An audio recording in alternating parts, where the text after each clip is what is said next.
It is that time of year, time to count down my top 10 solo board games of 2025. Hey, it's Jared with Specifically Solo.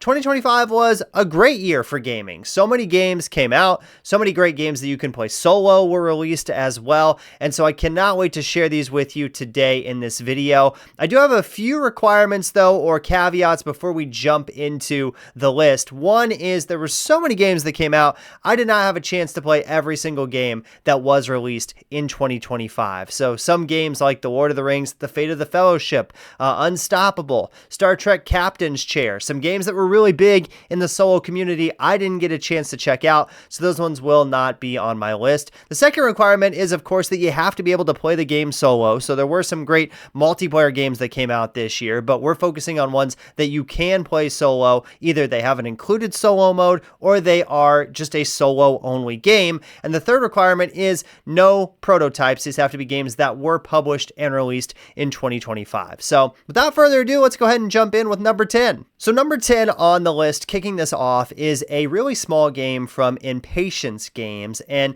they make the Onirim game, they make Siberion, those games in the Oniverse, if you will. And so this new one is a solo-only game that they released this year. It's called Ravel. It is a dice game and a dice manipulation game, and you have these 8 dice, and you place them in the center of this grid. And you have these cog cards that go around the dice. And what you're trying to do is clear those cog cards, and those cards have different things on them. Like maybe they need 2 red dice. Maybe they need dice that are all a certain number or higher than a certain value. So, easy things to understand, but you're trying to manipulate those dice and use your resources and these tokens that you will gather throughout the course of the game to do that. This is a really fun game, and one that I found myself playing a lot this year when I had like 10 to 15 minutes. It says 10 minutes to play on the box. That is completely accurate. This is very, very quick to set up. It is very easy to get to the table. It doesn't take up a lot of space at all. It comes in a very small box. And so I found myself just pulling this one out from time to time when I just had a few minutes to play. I really enjoyed dice manipulation. I think that's a really fun mechanism and a mechanic to use in a game. And this one feels really satisfying when you are able to clear all of those cog cards. You're not going to be able to do it every game. In fact, a lot of games you'll get really, really close and say, if I had one more token to switch this die from a 4 to a 5, I would get there. So, you're not going to be able to clear all of them every game, but when you do, it feels really rewarding when you are able to accomplish that. And also, you really have to think about how you're going to manipulate the dice, because sometimes a die that you move or turn to a different face can be used for multiple cards kind of on back-to-back turns. So there's some strategy involved in this one as well. This is the first in their solo series. They actually have 2 more games that are going to be coming out next year. They were supposed to come out the end of October, but they got pushed back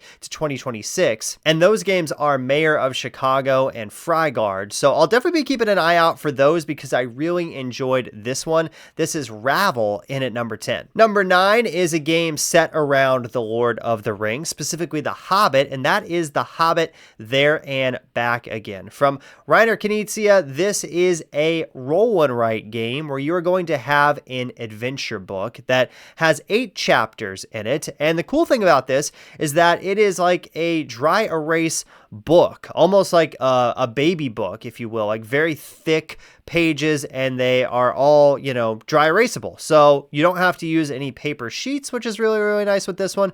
But in this game, you're going to be going through adventures, in the world of The Hobbit. And so this is a kind of a route building game. If you've played like Railroad Inc. or something like that, you're going to have some familiar things here where you roll these dice and they have certain patterns on them that you're going to be drawing in your dry erase book. I thought this one was a lot of fun. I thought all 8 adventures were different from each other, but still similar enough that it didn't feel like I was learning a whole new set of rules for every game of this that I would play. It's a very cozy experience as well. It is somewhat tense at times, but for the most part, it's pretty relaxing. Takes like 30 minutes to play. Again, not that heavy rules wise. I just found myself really enjoying this one. I really liked the art of this one as well. Everything is very clear and easy to read, which I feel like is even more important in a roll and write game because there's usually more symbols and things like that in a roll and write than some other games, but that's done really well here. And I also like how the solo mode works as well. You're going to just roll 3 sets of dice and then take 1 die from each set and use that on your turn. So you have to strategize and think, oh, I could do this turn and then maybe do this next turn, but what if I'm not able to roll that face that I need? Maybe I should go ahead and do that now. And you're also working kind of against a timer throughout the course of the game as well to be able to accomplish all your goals before time runs out. There are 8 chapters in this, but this is not like a campaign game by any means. You're not really going to add stuff as you go. It's just, hey, here's a little bit of a different adventure set in the world of The Hobbit. So for all those reasons, I really enjoy roll and writes in general, and I always try to play a couple of them every year, new ones that come out. This was my favorite one that came out this year. This is The Hobbit, There and Back Again at number 9. Number 8 on the list is a game in the Sprawlopolis universe, and that is Casino-opolis. This is from Button Shy Games. Sprawlopolis, widely regarded as a great solo game. Casino-opolis, I feel, is the same, except just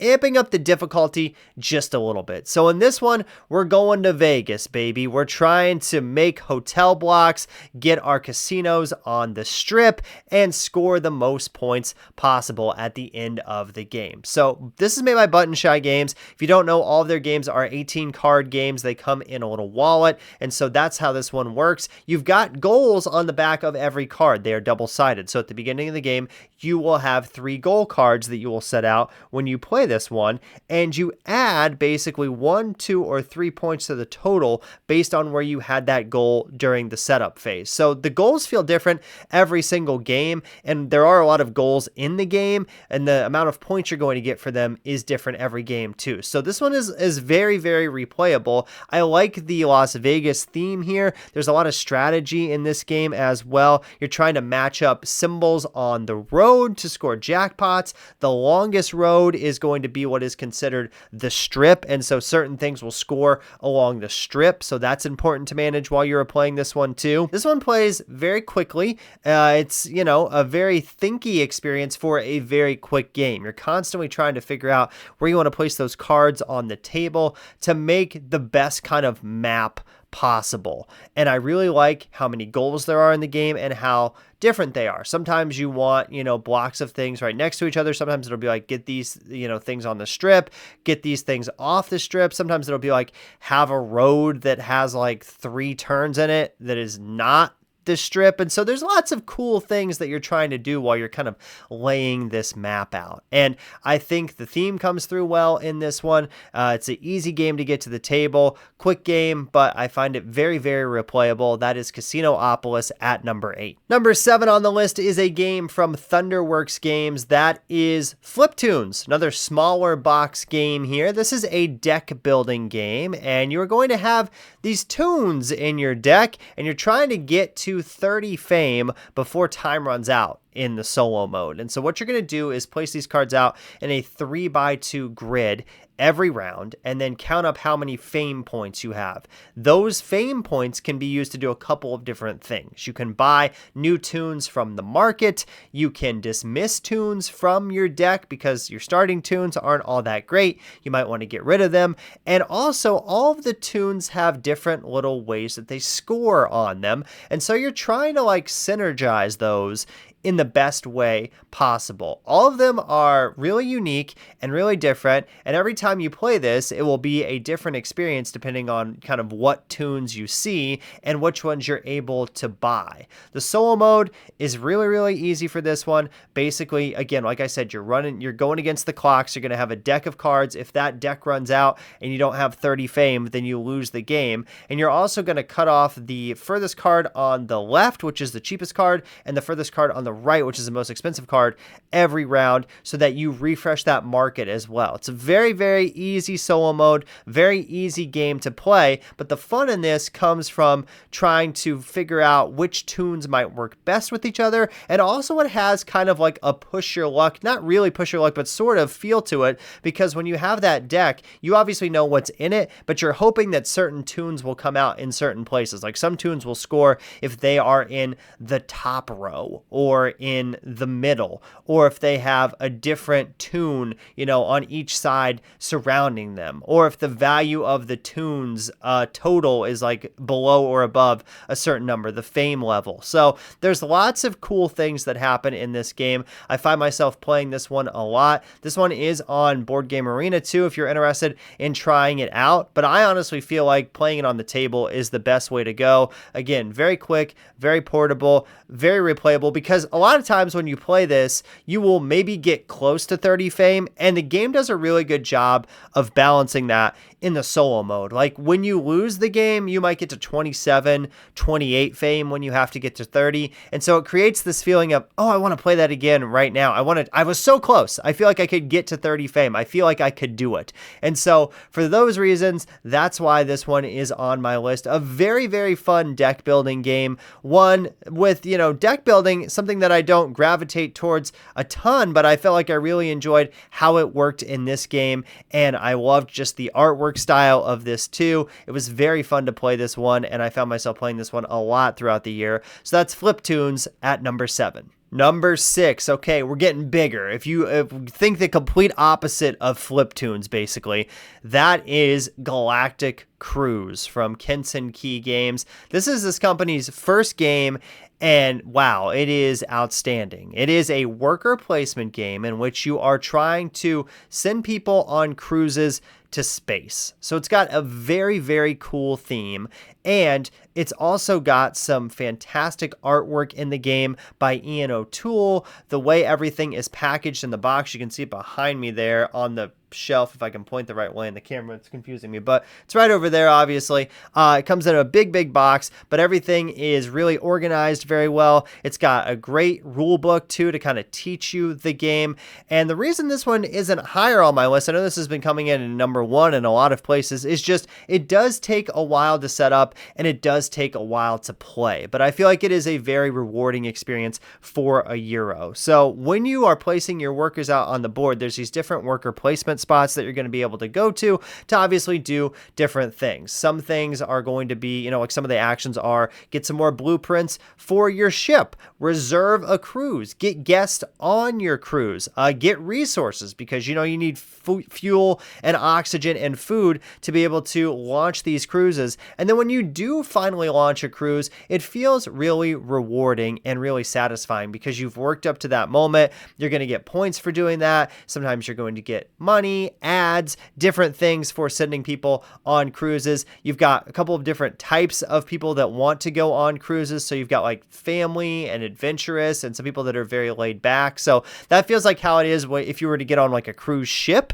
not one that goes to space, but like one that goes on the water. You have different types of audiences that are, for whatever reason, going on vacation. Some people want to be really active. Some people just kind of want to relax. Some people are taking their family. So that's captured well in this game. The solo opponent in this game is Rachel. That's her name. And she is not really that difficult to operate for a game kind of this complex and this big. This does take a while to wrap your head around the first time that you play it. It's been compared to like a Vital Lacerda game in some ways, just due to like how complex some of the things are. But I felt like the theme comes through really well in this one and makes all the actions make sense and makes it a little less overwhelming because it is such a fun and a cool theme. The iconography on the board is really well done. Nothing is very confusing there. Ian O'Toole obviously does a great job with that in a lot of his artwork, especially for some of these bigger games. And that is the case here. Everything is laid out really well. It also has kind kind of a bumping workers aspect to it as well, where if you bump a worker, you can definitely do that. But in the case of the solo mode, Rachel is going to get something for that, usually victory points if you bump her off of a spot. So you have to keep that in mind too. The worker spots that you go to, you're going to have to decide, which 2 actions you want to do. Each spot has 2 actions, and you get to do one from each of the ones that are adjacent to where you place your worker. So that's a really cool thing and a really cool way to do worker placement. You are upgrading kind of your ship abilities throughout the course of the game. You're getting other bonuses. Some are one time, some are ongoing. There are these agenda cards that you can play that will give you some cool things as well. So there's just a ton of stuff happening in this one, and it is a really, really fun experience. You can also play it on Board Game Arena, which I think is maybe not a great way to learn the game. It's a little confusing I feel like it's easier, at least for me, to kind of have it set out on a table and look at it and learn it that way. But once you learn the game, you can go on Board Game Arena, or if you just want to test it out, you could go there and try it out. And I feel like it's a great experience there. It's a great experience on the table. Really, really involved game, but one that I feel is very satisfying. And I love the theme of this game. I think that might be my favorite part about it. I think it is so cool that you are building these spaceships and you are sending people to space on vacation. That sounds like something that is very far in the future, but it could be here sooner than we know. Obviously, we have celebrities and things going to space already. Also, it's kind of like a science fiction theme without being so overly heavy science fiction that it feels dry, if that makes sense. It's very exciting. It's a lot of fun to play. It's a lot of fun to look at and figure out which action you are going to do next and where you're going to go, because you kind of want to do everything, but you just can't, because all of the actions are great and you want to take advantage of all of them. So I really enjoyed Galactic Cruise. That's number 6 on my list. Number 5 is another game from Thunderworks Games. This is Citizens of the Spark. This is a tableau building game, and in Citizens of the Spark, you're going to have these different types of citizens that you are playing with. There's 30 different types of citizens that come in the box, and you play with just a fraction of those every game. So the variability and the replayability here is very, very strong. And in fact, they have on the back of the rule book some citizen groups that they feel work well with each other, or citizen types, I should say, that work well as a group together. So you can go with those, or you can decide to kind of just do your own thing. And while you are building out your tableau in this game, certain citizens are going to get you sparks, which are points, for different things. Sometimes you want to collect a lot of them. Sometimes you can use them to, like attack another player. Sometimes you're trying to get a certain number of icons in your tableau as a total to be able to score points at the end of the game. And so once you add a citizen to your city and to your tableau, then you're going to activate one type of citizen. And however many citizens of that type you have, that's how strong your action is. So if you have like 1 citizen, it's not that strong. 2 is stronger. 3 is the strongest. 3 and above are the strongest to be able to activate those and get points or cards or whatever that citizen is allowing you to do in the game. This one I really found was just so replayable because of all the different citizen types that come in the game. It's not a very hard game to learn. It's pretty easy, takes about 45 minutes or so to play, and the solo mode for this one works insanely well for a game that requires a lot of player interaction, and you're not going to have that obviously if you're playing solo because it's just you, but the solo opponent is so well done in this game, maybe one of the best that I saw in a game this year, because it is going to take cards from, areas that you want cards. It's going to build up its strength as well and perform actions at a pretty strong strength, but all the solo cards feel very balanced. There's a different solo card for each type of citizen in the game, and then some basic solo cards as well. So you mix those all together, and then when you draw that, you just do whatever it says on the card. And the other cool thing about this game that I have not mentioned is when somebody plays a certain type of citizen, you can follow if you want, and also take advantage of performing that action. And you can do that, and the solo mode can do that as well. So it makes it very interactive. Again, it just feels so interactive from a solo perspective. And I feel like this one would be a lot of fun multiplayer. I have not played it multiplayer, but I find this to be a fantastic solo game and a great tableau builder. The artwork is stunning as well. It just pops on the table. It is, again, not that difficult to learn. The different citizen types are pretty easy to understand, and you'll know as you play more kind of what those citizen types do. And the other part of the fun thing in this one is testing out different groups of citizens. You can say, I'm going to play with these like 7 or 8 this game and see kind of what this does. Because some games you'll have really, really high scores based on the citizen types that you select. Some games you will score lower, but the solo mode is right there with you because of those different cards for each type of citizen. So it feels very, very balanced. It's a great solo experience. Citizens of the Spark, number 5. Number 4 on the list is another Lord of the Rings themed game. This is the Lord of the Rings, the Fellowship of the Ring trick-taking game. Normally, trick-taking does not work well solo. It kind of relies on not knowing what the other players have at the table and then playing whatever cards you think is the best. Lord of the Rings, a trick-taking game, does trick-taking from a solo perspective maybe the best that I've ever seen it. Again, just because it's so hard to execute. It's very, very easy. What you're going to do is you are going to have 4 different characters that you are playing as from the Lord of the Rings. And each chapter that you play, there are 18 chapters in the box. You don't have to go sequentially, but it's easier if you do that and it makes more sense. So you're going to have 4 characters that you are playing as, and each one of them in the solo mode is going to get a hand of 4 cards. There are different suits in the game, just like, a regular deck of cards, and there also are ring cards as well, and Frodo gets the One of Rings, which is the most powerful card in the game, and you can lead with rings once somebody plays a ring card when they don't have a particular suit of a card that they need to play. So in the solo mode, again, like I said, you deal out those hands of cards, and then you are playing all the cards for all the tricks. So you're making all the decisions. And I find that to be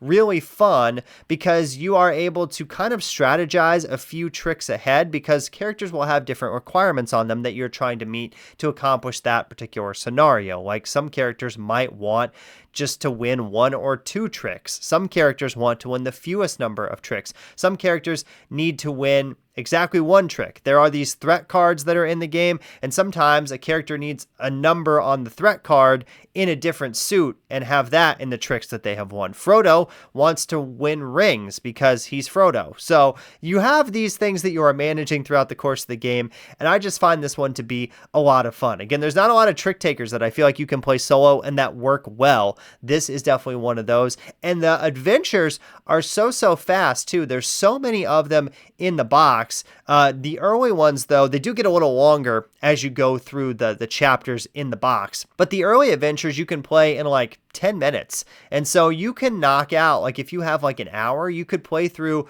4 or 5, maybe 6 of these adventures, and really have just a lot of fun with the trick taking. I find it to be very thinky, but very easy to understand the rules. And while I'm playing it, I'm thinking about, okay, if Frodo's leading, I need to play this card, this character, maybe, a Mary wants to win 1 trick, Sam needs to do this, Gandalf needs to do this, and certain characters will kind of come and go throughout the course of the adventures as well, because there's certain characters that you have to use every adventure, but then the other ones you get to pick which ones you want to use. In the solo mode, what you are doing is you're dealing out your hands of cards, and then you're assigning those to the characters before you start the game. So you might have a character that only wants to win 1 trick. You're saying, okay, well, this is a hand of pretty low cards. I'm going to give that one to them because I don't want them winning a lot of tricks. And so just a lot of interesting things happening in this one. They're about to come out with, or I think it was technically released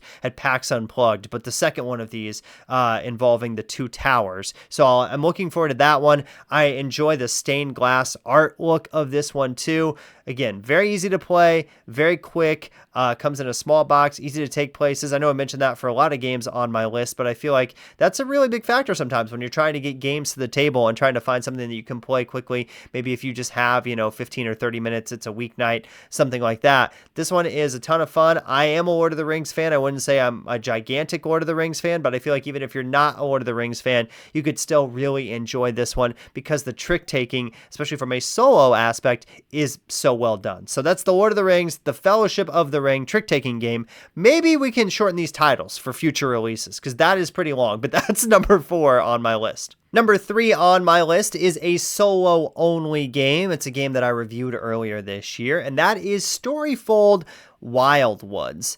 This one really surprised me. It is such a cool game where you are going through. It is a campaign game, but it does not take a while to play the campaign, maybe like 8 hours if you wanted to go through the whole campaign. And you have these different chapters of the story that you are going through, and you have certain objectives that you're trying to achieve every chapter. This is kind of a card-driven game and also a dice-driven game as well. You've got a little bit of deck building going on in this one, and the really cool thing in this game that I really enjoyed is the action selection. So it works kind of like a river system, like if you've played Arc Nova or some games similar to that, where you have actions that you can do at different strengths, but those strengths are dependent on what you roll on the dice. So if you have an action at the strength of 5+, you have to roll die faces over 5 to be able to take that action.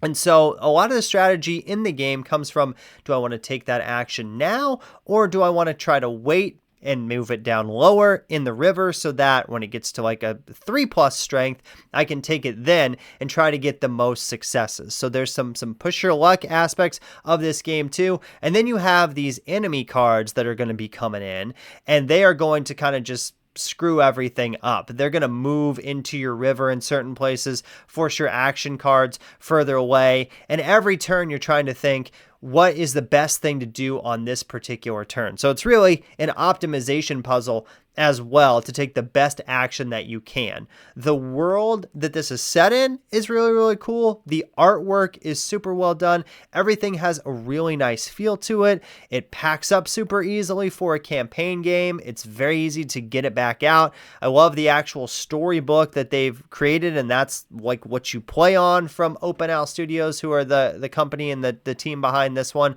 This is just a great solo-only game, and I love that it is a campaign game, but not a campaign game that takes 40 hours to complete. It's like an 8 to 10 hour campaign, depending on how fast you're able to go through it. If you fail certain adventures or certain chapters, you will get things that might help you when you replay that one. There are some extra dice that come into the game as well. Like sometimes you might get a dice with more faces on it, and then you'll have to give that up at the end of the chapter or that particular, story scene that you are playing, because there are chapters and then there are scenes within that chapter. But this one is just a lot of fun. The story is well written as well. It's not, insanely story involved. I would say while it is called Storyfold Wildwoods, the story here, while it is good, it's not insanely text heavy where you're reading something every single turn. You're kind of reading, about the adventure before you start that particular scene. And then you go through and then you might have something to read at the end of the chapter. And some of the cards do have text on it too that you're reading. But I felt like it was a good amount of reading, a good amount of that versus playing the game. The ability to kind of decide on which actions to do at which time was really interesting, and trying to get everything done before time runs out. And this game, while it looks kind of cozy and cute and is set in this really cool world, can be kind of punishing at times. And I had to replay a lot of scenes and a lot of chapters because I failed. So don't let the look fool you and you think, oh, this is a really easy game, I'm just going to breeze through this. No, there is some difficulty here, and I enjoyed that. And it didn't feel overly difficult where it was so frustrating that I wasn't able to accomplish it eventually. It was just, oh, okay, I did not do successfully at that chapter. Let me go back and play that again, strategize a little bit differently, do things a little bit differently. So Storyfold Wildwoods, number 3. Number 2 on the list is a game from Off the Page Games. That is Core of Discovery. So this game is set in the world of Manifest Destiny, which is a comic book series, which is about Lewis and Clark, who are exploring America, but are encountering a lot of weird things as they go along, like minotaurs and other kind of various creatures throughout the course of their adventures. And so what you're doing in Core of Discovery, this is like a logic and deduction type game. You're going to have this map, and you're going to have these little tokens that you place in the map and cover them all up at the beginning of the game. And you are trying to achieve certain objectives on each map. They're different for the 2 chapters that come in the game. There's flora and there's fauna, and each of those behave a little bit differently and have some different enemies and things like that, and different things that you're trying to do. But what you're going to do is like reveal a token, and you say, okay, this is a water token. I know based on this list, the sheet that I'm going to have, that I'm going to be referring to, I know kind of what this might be next to, or what this is near. I know, okay, if there's a water token, there's got to be a wood adjacent to it, and I need wood. So I'm going to reveal this one. Is that wood? No, it is, this particular thing. It's a berry. Okay, I know that there's a berry. There's one in each row, or that a berry is next to something else. And so you're using those rules basically to try and determine where things are before you run out of time and kind of fail the adventure. The other thing that you're doing is you're kind of doing a little bit of like recipe fulfillment in this game, where you're gathering certain resources to try and make certain things throughout the course of the game. You've got to stay hydrated. That's important. So you've got to make sure you have enough water. You've got to make sure you have enough light, and that you get kind of your objective done before you run out of time, which is, if I remember correctly, 3 days is what you have to accomplish the particular map. There's tons of maps that come in the box. There's even more that you can print out off their website. And I just found this one to be such a great solo game, and one that was very, very thinky, but not that difficult to understand. And the artwork was so cool, and I loved just like putting the map in there, sliding the map into this, little holder that they give you, putting the tokens in, and then trying to figure out where stuff was. And again, this has a feeling kind of like I mentioned with like Fliptoons earlier, where you might get really, really close one game, and then you say, oh, I want to play it again. I want me to try out a different map and try something different. And the logic rules that they've done here, they work so well. Nothing is messed up. Nothing is out of place. Everything, if you look at it close enough, and if you think about it long enough, you can figure out where things are on that map. And the reason I feel like this game is great solo is because you might have turns where you're looking at something for like 5 minutes and being like, oh, well, that could be there, or oh, it could be over here, or it might be right there. Where should I go? And then you kind of just, agonize over that in your brain for a while. Then you finally flip one over and you're like, oh, that is not what I needed. Or, oh, that is exactly what I needed. I deduced that correctly. And there are times in this game where you are going to get really close to possibly failing or really close to possibly winning. And it's all dependent on maybe like 1 or 2 flips of those tokens to reveal what is on the map to be able to get that resource that you need. There are also monsters in this game as well that you're trying to work against and try to eliminate those if you need to do that in the particular chapter. There's different characters in the game too, which will give you kind of different abilities. They're all a little bit different. There are item cards that you have in the game as well, which you can use those at certain times. And it's really important to figure out when you're going to use those, because a lot of those are like one-time use, and once you use it, you're not going to have it for the rest of the game. So for all of those reasons, this one might be one of my biggest surprises of the year, because I didn't really have any anticipation for this one when I played it and when I got it as a review copy from Off the Page Games. But I just fell in love with it instantly, and it is such a fun solo game. If you like that type of game, if you like the logic, the deduction puzzles, the resource management, it feels very tight, but it doesn't feel like it's impossible to win. And when you do win, it is very, very rewarding. And with all the maps that come in the box, you can replay this one so many times. There are lots of expansions for this one as well, which are going to add more maps and some more cards and things like that. So for all those reasons, Core of Discovery, number 2, my number 2 favorite solo game of 2025. And number 1 on the list is a very big game. This game is very divisive. Some people love this game. Some people have hated this game. I'm in the camp of loving this game, and my number 1 solo game for 2025 is Vantage from Stonemaier Games. Vantage is an open world game. It's a non-campaign game, and you are just exploring this planet. So you crash land on this planet at the beginning of every game, and you have no idea where you are. And you're trying to figure out kind of where you are and what your mission is and what your goal is for that game. And some games, you may accomplish that. Other games, you may not accomplish your mission or your destiny, if you will. You have a mission victory, you can have a destiny victory, or you can accomplish both of those things. But a lot of the times when I play this, I don't accomplish any of that.